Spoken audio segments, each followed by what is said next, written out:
How you doing, guys? This is Eric from RuleTheWasteland.com and SecretOfTheInternet.com. This video is about the 3 most important things that anyone has to do to be prepared for any sort of disaster or shit hit the fan scenario.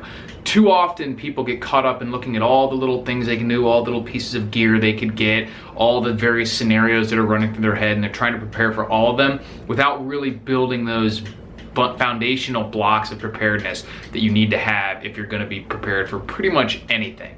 Jack Spirko of the Survival Podcast has a concept that he calls a commonality of disaster, which is basically if you were to draw a giant Venn diagram of all the various disaster situations that you could come up with, most of them are going to be fairly overlapping because the things that you need are the things that you need every day, and that's not really going to change no matter what the disaster is. Certain disasters will have unique aspects to them that would require you to prepare only for those. It wouldn't really help out much in other types of disasters. For example, like if you were worried about a nuclear war, you may have to get some sort of protective suit or iodine pills for to keep your thyroid for absorbing radioactive iodine. Things like that that wouldn't be very useful for any other sort of disaster scenario.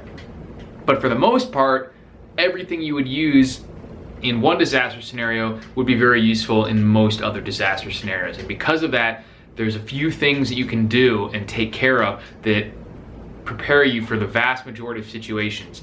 And those things are, number 1, water. A source of water, preferably like a well or something like that. If you have a huge lake or something on your property, that would also be good. Rivers, if it's very small, I wouldn't count on it too much if it's like a little creek, because those can dry up, they can be dammed or blocked off or somehow tainted from upstream, something that's not on your property, maybe even miles away.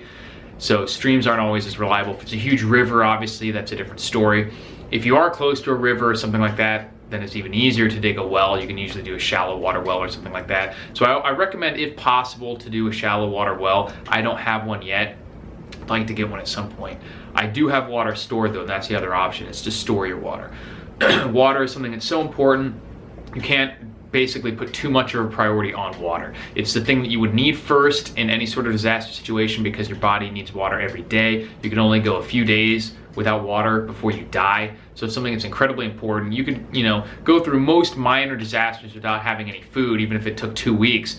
You'd be feeling pretty crappy, but you could survive. You can't do that without having water, and clean water. Even if you have water, you have to have a way to purify it. Even if that's coming from a well or some source that you think is safe, you need to have a filter, like something like a Big Berkey or a Katadyn or some sort of filter like that, that you can put in water, basically, that you've scooped out of a pond, put it through a filter, and it's ready to drink. Or a method for boiling or otherwise physically filtering and biologically purifying it.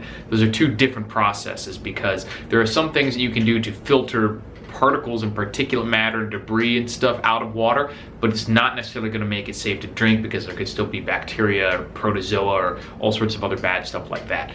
The really good filters like the Berkeys and the Katadyns and other things like that, they do filter all of it, but for the most part you probably still want to physically filter your water through something coarse, at least like a cloth, before putting it into your filter, because if there's a lot of muck or sand or debris, you could clog up your filter much more quickly and it won't last as long. So that's number 1, is water. Take care of your water, whether that's a well preferably, another water source, and regardless of where you're getting your water, you have to have a method of purifying it. Number 2 is food. You got to take care of your food. So you have your water, you need something to eat. This doesn't have to be anything fancy. There's a lot of different options out there. I've covered most of them before. You could have MREs and other long-term stored individual food, like Mountain House. The meals are all ready to go. Or you can store the ingredients, like bulk type stuff like rice and beans and flour in the cans. Those take a little more prep to prepare when the time comes to eat it. You have to actually make some meals, and you have to do more cooking. Most of these other things like the Mountain House, all you have to do is boil water, or in the case of the MREs, you don't even actually have to cook any of it. So it's an option for you for what you want to do. Obviously stuff like MREs is more expensive but less work, whereas storing beans, rice, and flour is way cheaper. There's a lot more work involved. And also, of course, you can just store more of what you eat on a day-to-day basis. If you eat things like canned goods, anything like that, to store extras and rotate through it. Those are all options. They can all work depending on what your goals are and what your specific setup is, but you got to have food squared away. Storing somewhere where you can get to it, preferably in your house. I wouldn't rely on things like hunting or local foraging. It's always great. I definitely recommend that you do that and learn how, but it's not something that would make my primary source of food in some sort of disaster scenario. So you have water, you have food. The third thing I would say is protection. Now, obviously these are the three categories that I've mentioned, the top three things you need to be prepared. There's a lot of other stuff you can get into when you talk about a really comprehensive preparedness plan, but in most situations, if you have these three things squared away, water, food, some kind of protection, that might include, you know, basic first aid stuff if you want to get a little bit more broad, but you at least need some kind of gun.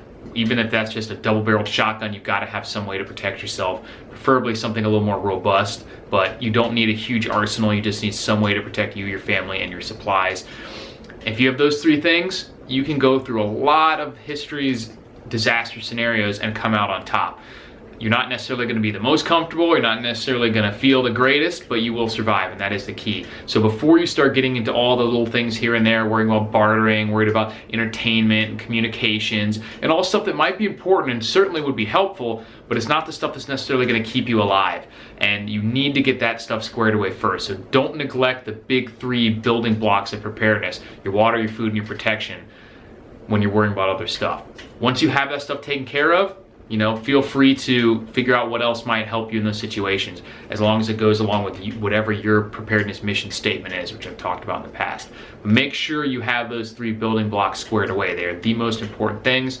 They're broad categories. There's lots of different ways that you can do or take care of each of those categories, but you just have to do it. If you want to consider yourself prepared for even minor disaster scenarios, you have to have water, you have to have food, and you have to have some level of protection, or you just really can't say that you're prepared at all. Because if you have water and food, but you don't have any level of protection, there's a lot of scenarios, most of them in fact, where you're gonna be in much more risk than you need to be.